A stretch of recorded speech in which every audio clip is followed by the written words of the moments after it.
ত্রয়োদশ জাতীয় সংসদ নির্বাচন সুষ্ঠু করতে নির্বাচন কমিশন সার্ভিস সহ ৪ দফা দাবি উত্থাপন করেছেন মাঠ পর্যায়ে নির্বাচন কর্মকর্তারা। সকালে রাজধানী নির্বাচন ভবনের অডিটোরিয়ামে উপজেলা, থানা ও সমমানের নির্বাচন কর্মকর্তাদের সমন্বয়ে গঠিত ইলেকশন অফিসার্স অ্যাসোসিয়েশনের আয়োজনে সাধারণ সভা অনুষ্ঠিত হয়। নির্বাচনী প্রস্তুতি, মাঠ পর্যায়ে সমন্বয়, ভোটার তালিকা হালনাগাদ এবং নির্বাচন সুষ্ঠু করতে নানা বিষয় নিয়ে আলোচনা করেন।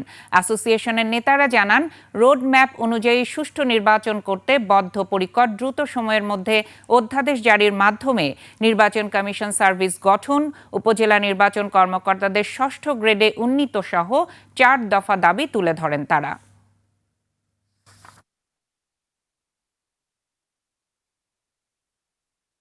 আমরা যেহেতু একটা স্পেশালাইজড সার্ভিস, আমাদেরকে সেখানে নিতে হবে।